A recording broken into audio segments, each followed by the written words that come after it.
Você sabia que um veto de bastidor pode ter mudado completamente os rumos da seleção brasileira?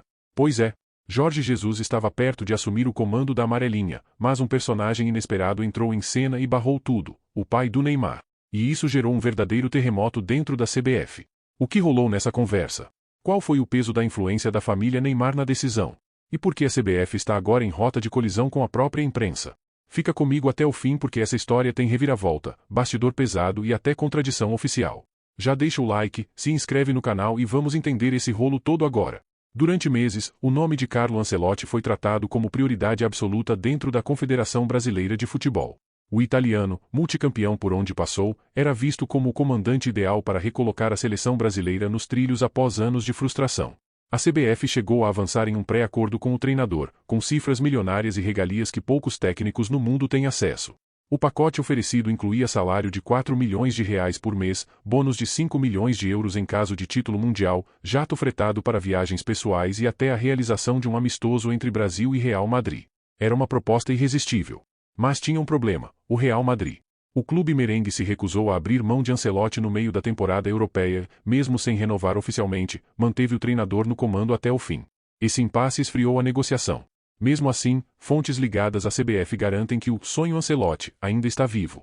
O técnico, por sua vez, afirmou que só vai falar sobre o futuro após o término do Campeonato Espanhol, no dia 25 de maio. Até lá, reina a incerteza. E enquanto isso, a CBF precisa avaliar se espera, arrisca ou parte logo para outro nome. Com a indefinição envolvendo Ancelotti, a CBF começou a considerar outras opções para o comando da seleção, e um nome ganhou força nos bastidores: Jorge Jesus. O português, de 70 anos, tem um currículo respeitado e uma conexão com o futebol brasileiro que vai além dos títulos. Seu trabalho no Flamengo, especialmente em 2019, o colocou no radar da torcida e da cúpula da entidade. Jesus estava livre no mercado após ser demitido do Al Hilal, da Arábia Saudita, e não escondia o desejo de treinar uma seleção.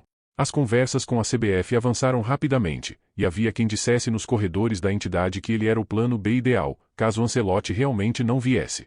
Pela sua experiência, estilo de jogo ofensivo e identificação com o torcedor, era visto como uma escolha segura.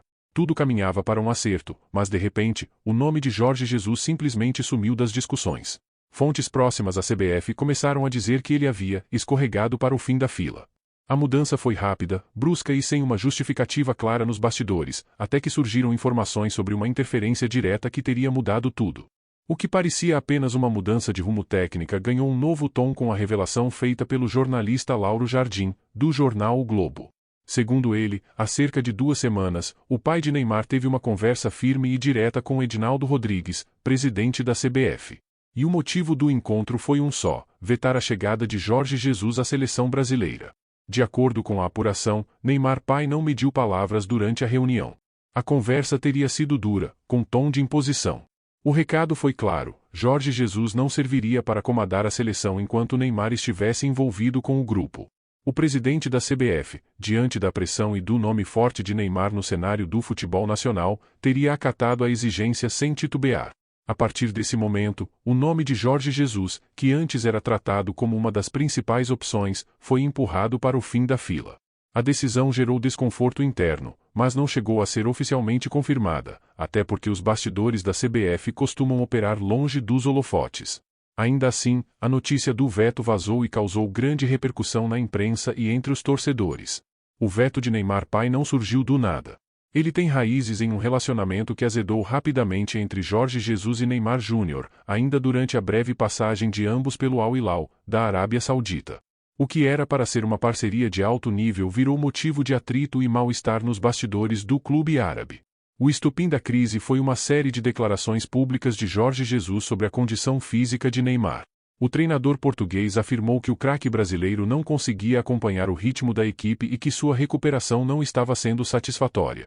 As falas caíram como uma bomba para Neymar, que já vinha sendo criticado por parte da imprensa local e lidava com mais uma lesão séria. Nos bastidores, o camisa 10 se mostrou profundamente incomodado. Ele alegava estar apto fisicamente e dava tudo nos treinos, mas não recebia reconhecimento de JJ. A falta de confiança do treinador foi vista como um desrespeito por Neymar e seus representantes. O clima ficou pesado, e o relacionamento, que já era frio, se tornou insustentável. Esse histórico explica por que a simples possibilidade de ver Jorge Jesus comandando a seleção causou tanta resistência dentro do entorno de Neymar. Para o jogador e sua família, o português não é apenas um técnico qualquer, é alguém com quem ficou uma ferida aberta. A intervenção de Neymar pai no processo de escolha do novo técnico da seleção escancara algo que muitos já suspeitavam: o peso da família Neymar nas decisões da CBF vai muito além das quatro linhas. Mesmo sem cargo oficial, o pai do camisa 10 demonstrou ter acesso direto ao presidente da entidade e poder suficiente para alterar os rumos de uma escolha tão importante quanto o comando técnico da seleção brasileira. Esse tipo de influência não é exatamente novidade. Desde os tempos de Dunga, passando por Tite e agora com Fernando Diniz como interino, o nome de Neymar sempre teve um papel central nas decisões da comissão técnica. Mas agora, com a revelação do veto direto a Jorge Jesus, o bastidor foi exposto de forma explícita. Ficou claro que as decisões da CBF não são apenas técnicas ou institucionais, elas também passam por filtros pessoais e familiares. Muitos torcedores e analistas questionam se essa influência é saudável. Afinal, uma seleção nacional deveria estar acima de interesses individuais, mesmo que venham do seu maior astro. A preferência de um jogador, por mais importante que seja, deveria ter esse peso todo? Para alguns, Neymar e seu entorno estão apenas protegendo o atleta de um ambiente tóxico. Para outros, trata-se de um caso grave de interferência indevida. Fato é que, com uma simples reunião, o pai do jogador foi capaz de derrubar um nome que estava entre os mais cotados para assumir a seleção. E isso reacende o debate sobre quem realmente manda no futebol brasileiro. Diante da repercussão negativa do possível veto de Neymar pai à contratação de Jorge Jesus, a CBF se apressou em divulgar uma nota oficial tentando conter os danos. No comunicado, a entidade afirmou que não houve qualquer contato recente com o pai do jogador, e que a última vez que os dois se encontraram foi em novembro de 2023, na Arena Fonte Nova, durante um jogo da seleção contra o Uruguai. A nota da CBF foi direta: qualquer afirmação que sugira a participação do pai do jogador Neymar em decisões relacionadas à seleção brasileira é absolutamente inverídica. A resposta veio como um contraponto claro à reportagem de Lauro Jardim, que havia cravado o encontro entre Neymar pai e Edinaldo Rodrigues há cerca de 2 semanas, em uma reunião descrita como dura e definitiva. A negativa da CBF, no entanto, não convenceu a todos. A imprensa seguiu repercutindo a informação do jornalista, que tem histórico de furos confiáveis em bastidores políticos e esportivos. Além disso, o tom da nota, ríspido e categórico, levantou ainda mais suspeitas de que a entidade estaria tentando encobrir a interferência para evitar desgaste institucional. Com versões tão opostas sobre um fato tão específico, o que era apenas uma decisão técnica virou também uma crise de imagem. A pergunta que fica é: quem está mentindo? Com a reportagem de Lauro Jardim afirmando que Neymar pai vetou Jorge Jesus pessoalmente e a CBF negando de forma categórica qualquer contato recente, formou-se um verdadeiro embate de bastidores. De um lado, um dos jornalistas mais respeitados do país, com fontes fortes em Brasília e no mundo esportivo. Do outro, a maior entidade do futebol nacional, tentando proteger sua imagem institucional e afastar qualquer suspeita de interferência externa. A contradição é direta. Enquanto Lauro sustenta que o encontro entre Neymar pai e Edinaldo Rodrigues aconteceu há cerca de 2 semanas, a CBF garante que não há nenhum tipo de contato entre os dois desde novembro do ano passado. Isso coloca em xeque a credibilidade de uma das partes, e ninguém quer carregar esse peso sozinho. Para quem acompanha o futebol brasileiro de perto, essa guerra de versões não é novidade. A história recente da CBF é recheada de episódios mal explicados, recuos sem justificativa e decisões tomadas nos bastidores, longe dos microfones.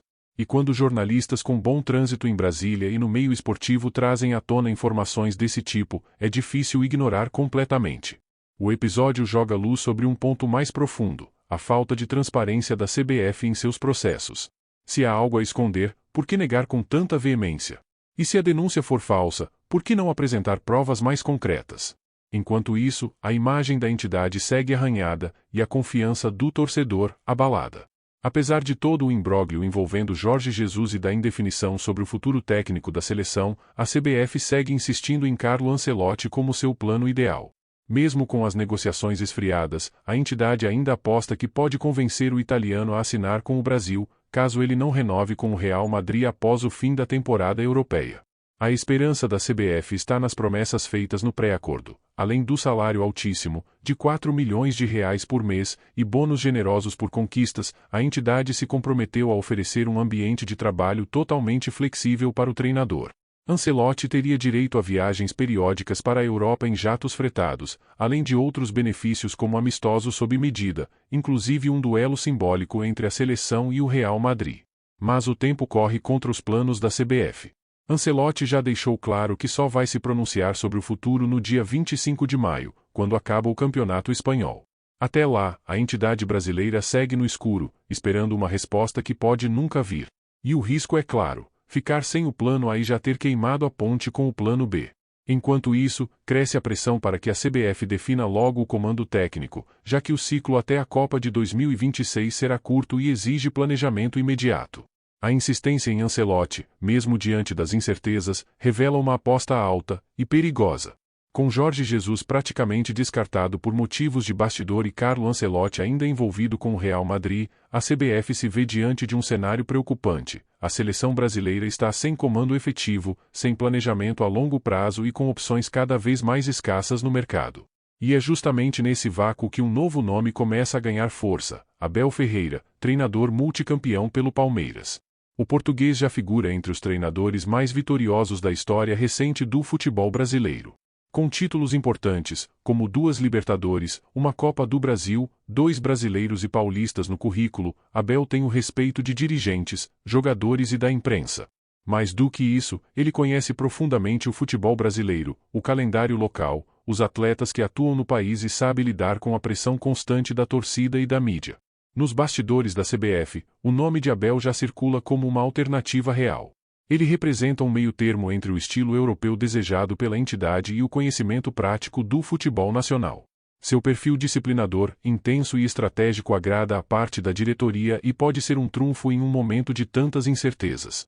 O problema é que Abel tem contrato com o Palmeiras e já recusou convites da Europa. Sua permanência no clube paulista é sólida, mas a chance de comandar uma seleção do peso do Brasil pode balançar o treinador.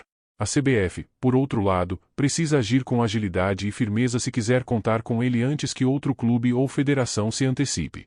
A situação atual da seleção escancara a falta de planejamento da CBF, que apostou tudo em um plano difícil. Ancelotti deixou o plano B, Jorge Jesus, se perder por razões pessoais, e agora precisa correr atrás de uma solução urgente. O tempo está passando, e o Brasil precisa se preparar para a Copa de 2026, com ou sem seus favoritos. E aí, torcedor, quem você gostaria de ver no comando da seleção? Ancelotti, Abel, um nome surpresa? Comenta aqui embaixo, deixa o like se curtiu essa análise e se inscreve no canal para não perder nenhuma atualização dos bastidores da Amarelinha. Essa novela ainda vai render muitos capítulos.